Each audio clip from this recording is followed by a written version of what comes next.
ಓದ್ತಿದ್ದಂತ ಆತ್ಮೀಯ ಸಹೋದರ ಸೋದರ ಮಹಾದೇವ್ ಅವರು ಒಂದು ವಾರದಿಂದ ನಮ್ಮೂರಿಗೆ ಬರ್ಬೇಕು, ನೀವು ನಮ್ಮೂರಿಗೆ ಬಂದು ಒಂದಷ್ಟು ಬುದ್ಧರ, ಬಾಬಾ ಸಾಹೇಬರ, ಬಸವಣ್ಣವರ ವಿಚಾರಗಳನ್ನು ತಿಳಿಸ್ಕೊಡ್ಬೇಕು ಅಂತ ಕೇಳ್ಕೊಂಡಿದ್ರು. ಆ ಕಾರಣಕ್ಕೆ ನಾನು ಮೈಸೂರಿನಿಂದ ಬಂದಿದ್ದೀನಿ. ಮೈಸೂರಿನಲ್ಲಿ 2 ಗಂಟೆಗೆ ಒಂದು ಕಾರ್ಯಕ್ರಮ ಇರೋ ಕಾರಣ ಹೋಗ್ಬೇಕಾಗಿರೋದ್ರಿಂದ ಒಂದಷ್ಟು ವಿಚಾರಗಳನ್ನು ನಿಮ್ಮೊಟ್ಟಿಗೆ ಮಾತನಾಡಿ ನಾನು ತೆರಳ್ತೀನಿ ಅಂತ ಹೇಳ್ತಾ, ಇವತ್ತು ಬುದ್ಧರ, ಬಸವಣ್ಣವರ, ಅಂಬೇಡ್ಕರ್ ಅವರ 3 ಜನರ ಜಯಂತಿಯನ್ನು ಮಾಡ್ತಾ ಇದ್ದೀರಿ. ಮೊದಲನೇದಾಗಿ ನಿಮ್ಮೆಲ್ಲರಿಗೂ ಆ 3 ಜನರ ಆಶೀರ್ವಾದಗಳು ನಿಮ್ಮ ಮೇಲೆ ಇರಲಿ. ಆ ಜಯಂತಿಯ ಶುಭಾಶಯಗಳನ್ನು ನಿಮ್ಮೆಲ್ಲರಿಗೂ ನಾನು ತಿಳಿಸ್ತಾ, ಯಾಕೆ ಭಗವಾನ್ ಬುದ್ಧರನ್ನ, ಬಾಬಾ ಸಾಹೇಬ್ರನ್ನ, ಅಂಬೇಡ್ಕರ್ ಅವ್ರನ್ನ ನಾವು ಗೌರವಿಸಬೇಕು ಅಂತ ಹೇಳಿದ್ರೆ ಮೇಡಮ್ ತುಂಬಾ ಚೆನ್ನಾಗಿ ಮಹೇಶ್ವರಿ ಮೇಡಮ್ ಹೇಳಿದ್ರು. ನಾವು ನಿಮ್ ಸಮಸ್ಯೆನೇ ಮಾತಾಡಕ್ ಬಂದಿರೋದು. ಆಯ್ತು, ಅಲ್ಲಿ ಮಧ್ಯದಲ್ಲಿ ಗಲಾಟೆ ಮಾಡಬೇಡಿ, ಕೇಳಿಸ್ಕೊಂಡ್ರಲ್ಲ ಬಂಧುಗಳೇ. 2569ನೇ ಬುದ್ಧ ಜಯಂತಿಯನ್ನ ಮಾಡ್ತಾ ಇದ್ದೀವಿ. ಬುದ್ಧ ಅಂದ್ರೆ ಅದು ಜ್ಞಾನ ಅಂತ ಅಷ್ಟೇ.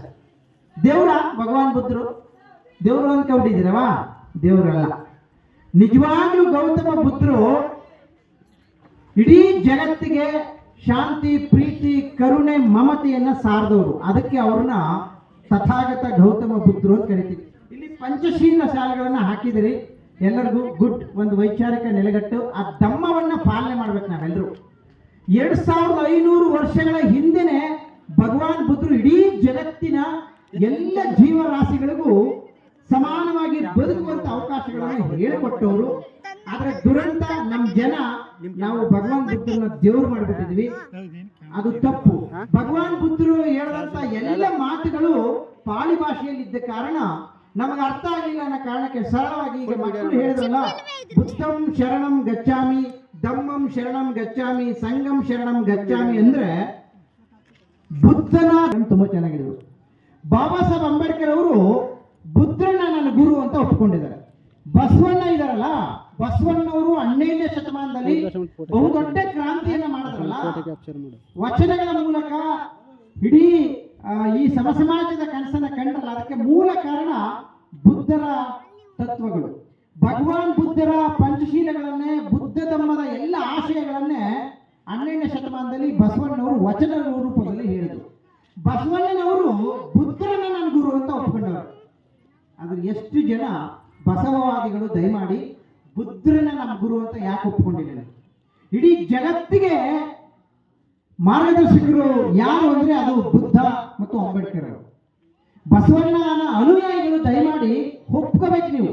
ಇಡೀ ಜಗತ್ತಿಗೆ ಜ್ಞಾನ ಸೂರ್ಯ ಅಂತ ಕರೀತಕ್ಕಂಥ, ಏಷ್ಯಾದ ಬೆಳಕು ಅಂತ ಕರೀತಕ್ಕಂಥ ಭಗವಾನ್ ಬುದ್ಧರು 2500 ವರ್ಷಗಳ ಹಿಂದೆ ಎಲ್ಲ ಸಮಸ್ಯೆಗಳಿಗೆ ಪರಿಹಾರವನ್ನು ಕೊಟ್ಟು ಹೋಗಿದ್ದಾರೆ. ಅದಕ್ಕೆ ಇವತ್ತು ಇಡೀ ಜಗತ್ತು, ಇವತ್ತು ನೋಡಿ, ಇಡೀ ಜಗತ್ತಿನ ಅನೇಕ ರಾಷ್ಟ್ರಗಳು ಬುದ್ಧರನ್ನ ಹಪ್ಕೊಂಡಿದೆ. ಆದ್ರೆ ನಾವು ಮಾತ್ರ ಅವ್ರನ್ನ ದೇವರು ಮಾಡ್ಕೊಂಡಿದ್ದೀವಿ.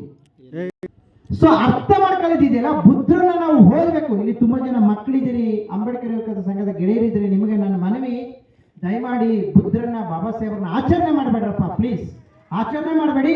ಅವ್ರನ್ನ ಫಾಲೋ ಮಾಡಿ, ಅವ್ರನ್ನ ಅನುಸರಿಸಿ. ನಿಮ್ ಕೆಲಸ ಅದು. ಯಾಕಂದ್ರೆ ಇಲ್ಲಿರ್ತಕ್ಕಂಥ ತಂದೆ ಸಮಾನರಿಗೆ, ತಾಯಿ ಸಮಾನರಿಗೆ ಗೊತ್ತಿಲ್ಲ ಪಾಪ.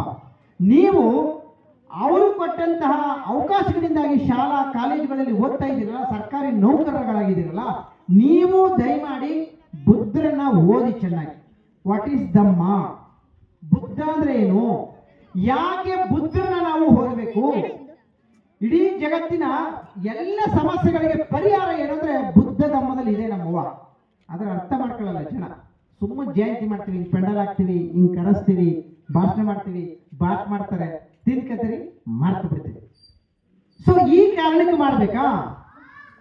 ಅಂಬೇಡ್ಕರ್ ಅಂದ್ರೆ ಮೇಡಮ್ ಹೇಳ್ತಾ ಇದ್ರಲ್ಲ, ಜೈ ಭೀಮ್ ಅಂದ್ರೆ ಅದೊಂದು ಶಕ್ತಿ. ಇಡೀ ಜಗತ್ತು ಬುದ್ಧರನ್ನ, ಬಾಬಾ ಸಾಹೇಬ್ರನ್ನ ಅನುಸರಣೆ ಮಾಡ್ತಾ ಇದೆ, ಆಚರಣೆ ಮಾಡ್ತಿಲ್ಲ. ಬುದ್ಧ ಹುಟ್ಟಿದ್ದಲ್ಲಿ ಭಾರತದಲ್ಲಿ. ಆದ್ರೆ ಇವತ್ತು ಬುದ್ಧರನ್ನ ಇಡೀ ಜಗತ್ತಿನ ಅನೇಕ ರಾಷ್ಟ್ರಗಳು ಒಪ್ಪಿಕೊಂಡಿವೆ, ಬುದ್ಧರು ಹೇಳಿದಾಗ ಮಾಡ್ತಾ ಇದ್ದಾರೆ. ಅದಕ್ಕೆ ಇವತ್ತು ಅನೇಕ ರಾಷ್ಟ್ರಗಳು ಪ್ರವರ್ಧಮಾನಕ್ಕೆ ಬಂದಿದೆ, ಮುಂದುವರೆದ ರಾಷ್ಟ್ರಗಳಾಗಿ ನಿಂತಿದ್ದೇವೆ. ಭಾರತದಲ್ಲಿ ಮಾತ್ರ ಮಾತೆತ್ತು ಅಂದ್ರೆ ಜಾತಿ ಧರ್ಮ ಬೆಳಗಾಯ ಸಂದಾಯಿತು ಅಂದ್ರೆ ಜಾತಿ, ಮೇಲ್ಜಾತಿ, ಕೆಳಜಾತಿ, ಗಂಡು ಹೆಣ್ಣು ಇದೇ ತುಂಬಿ ತುಳ್ಕಾಡ್ತಿದೆ. ಪರಿಹಾರ ಏನು ಅಂತ ಹೇಳಿದ್ರೆ ಬುದ್ಧ ಧರ್ಮದಲ್ಲಿ ಪರಿಹಾರ ಇದೆ. ಆ ಮಾರ್ಗದಲ್ಲಿ ನಡೀರಿ ಅಂತ 12ನೇ ಶತಮಾನದಲ್ಲಿ ಬಸವಣ್ಣ ಹೇಳಿದ್ರು. ದುರಂತ ಬಸವಣ್ಣನನ್ನ ಅನುಸರಿಸುವಂತಹ ಬಸವವಾದಿಗಳು ಬುದ್ಧರನ್ನ ಒಪ್ಕೊಳ್ಳಿಲ್ಲ. ದಯಮಾಡಿ ಗಲಾಟೆ ಮಾಡಬೇಡಿ ಅಂತ ಹೇಳಿ ಮಕ್ಕಳಿಗೆ ಪ್ಲೀಸ್. ನಾವು ಬುದ್ಧರನ್ನ ಫಾಲೋ ಮಾಡಬೇಕು. ಬುದ್ಧ ಏನ್ ಹೇಳಿದ್ರು ಹಂಗೆ ಕೇಳಬೇಕು, ಬಸವಣ್ಣ ಏನ್ ಹೇಳಿದ್ರು ಹಂಗೆ ಕೇಳಬೇಕು, ಅಂಬೇಡ್ಕರ್ ಏನ್ ಹೇಳಿದ್ರು ಹಂಗೆ ಕೇಳಬೇಕು. ಹಂಗೆ ಕೇಳ್ಬಿಟ್ರೆ ಈ ಜಗತ್ತಲ್ಲಿ ಯಾವುದು ಸಮಸ್ಯೆಗಳು ಇರಲ್ಲ. ಆದ್ರೆ ದುರಂತ ನಾವು ಅವರನ್ನ ಅನುಸರಿಸೋ ಬದಲು ಆಚರಣೆ ಮಾಡ್ತಾ ಇದೀವಲ್ಲ, ಇದು ದುರಂತ. ಹಂಗಾಗಬಾರ್ದು. ಮುಂದಿನ ದಿನಗಳಲ್ಲಿ ಚೆನ್ನೊಡಯನಪುರ ಗ್ರಾಮ ಬದಲಾಗಬೇಕು. ಈಗ ಅಂಬೇಡ್ಕರ್ ಅವರ 134ನೇ ಜಯಂತಿಯನ್ನ ಮಾಡ್ತಾ ಇದ್ದೀವಿ. ಬದಲಾಗಬೇಕಲ್ವಾ? ವರ್ಷದಿಂದ ವರ್ಷಕ್ಕೆ ಬದಲಾಗಬೇಕಲ್ವಾ? ನಾವು ಯಾಕೆ ಜಯಂತಿ ಮಾಡಬೇಕು ಅಂದ್ರೆ ಅಂಬೇಡ್ಕರ್ ಅವರು ನಮ್ಮವರಂತೆ, ಅದಕ್ಕೆ ಜಯಂತಿ ಮಾಡಬೇಕು ಅಂತನ. ಅಂಬೇಡ್ಕರ್ ಜಯಂತಿ ಮಾಡಿ ಪೆಂಡಲ್ ಹಾಕ್ಬಿಟ್ಟು ಬಾತು ಕೇಸರಿ ಬಾತ್ನ ಮಾಡ್ಬಿಟ್ಟು ಕೊಟ್ಬಿಟ್ಟು ಉಂಡ್ಕೊಂಡು ಮರ್ತು ಬಿಟ್ರೆ ಸಾರ್ಥಕ ಆಗ್ಬಿಡುತ್ತಾ? ಏನ್ರವ ತಾಯಿದ್ರು ಅಪ್ಪಂದ್ರು ಇಲ್ಲಿ ಕೂತವಳ ಈ ವೈಕಲ್ ಕತೆ ಏನು ಯೋಚನೆ ಮಾಡಿದ್ದೀರಾ? ಹಳ್ಳಿ ಕೇಳಿದ್ರೆ ಬುಡಿ ಸಮಯ ಹುಟ್ಟು ಸಿಗೋ ನೀರು ಕೊಡವ ಅಂತ ಅಂದ್ಕೊಂಡಿದ್ದಾರೆ. ಇನ್ನು 10 ವರ್ಷ ಹೋಗ್ಬಿಟ್ರೆ ಕೆಲಸ ಸಿಗಲ್ಲ. ಇನ್ನು 10 ವರ್ಷಕ್ಕೆ ಈಗಲೇ ಸಿಗ್ತಾ ಇಲ್ಲ. ಹಾಗಿದ್ರೆ ನಿಮ್ಮ ಮಕ್ಕಳ ಭವಿಷ್ಯ ಏನು? ಯಾರು ತರ ಮಾಡ್ತಾರೆ?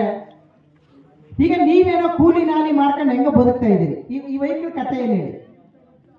ಅದನ್ನ ಹೇಳಕ್ಕೆ ನಾನು ಬಂದಿರೋದು. ಅಂಬೇಡ್ಕರ್ ಬುದ್ಧರು ಏನೋ ಹೇಳಿದ್ದಾರೆ ನಿಮಗೆ, ನಿಮಗೆ ಮಾತ್ರ ಅಲ್ಲ, ಎಲ್ಲರೂ ಏನಂತಾರೆ ಅಂಬೇಡ್ಕರ್ ಅಂದ್ಬಿಟ್ರೆ ಪಾಪ SC STಗಳಿಗೆ ಅಂತ ಅನ್ಕೊಂಡ್ಬಿಟ್ಟವ್ರೆ. ತಪ್ಪು. ದಯಮಾಡಿ ನೀವು ಹಾಗೆ ಮಾಡಬೇಡಿ. ಬಹುಶಃ ಚೆನ್ನೊಡಯನಪುರದ ಗೆಳೆಯರಿಗೆ ಪ್ರಜ್ಞಾವಂತರಿದ್ದೀರಿ ನೀವು. ಎಲ್ಲ ಸಮುದಾಯಗಳು ಬಾಬಾ ಸಾಹೇಬರನ್ನ ಬುದ್ಧರನ್ನ ಅನುಸರಿಸಬೇಕು. ಹಂಗೆ ಮಾಡಿ ಗುಂಡ್ಲುಪೇಟೆಗೆ ಮಾದರಿ ಗ್ರಾಮ ಆಗುತ್ತೆ ನಿಮ್ಮ ಗ್ರಾಮ. ನನಗೆ ಖುಷಿ ಇದೆ. ತುಂಬಾ ಅತ್ಯದ್ಭುತವಾಗಿ ಕಾರ್ಯಕ್ರಮವನ್ನು ನಡೆಸ್ತಾ ಇದ್ದೀರಿ. ಬಹುಶಃ ಎಲ್ಲ ಸ್ನೇಹಿತರಿಗೆ ಧನ್ಯವಾದಗಳು. ಅಂಬೇಡ್ಕರ್ ಜಯಂತಿಯನ್ನ ನೀವೇ ಯಾಕೆ ಮಾಡಬೇಕು? ನಾವೇ ಯಾಕೆ ಮಾಡಬೇಕು? ತುಂಬಾ ಪ್ರಶ್ನೆಗಳು ನಾನು ಒಂದ್ ಕಡೆಯಲ್ಲೇ ಕೇಳ್ತೀನಿ. ನೀವೇ ಯಾಕೆ ಮಾಡ್ತಾ ಇದ್ದೀರಿ ಅಂಬೇಡ್ಕರ್ ಜಯಂತಿ? ನಿಮ್ಮವರು ಅಂತನಾ?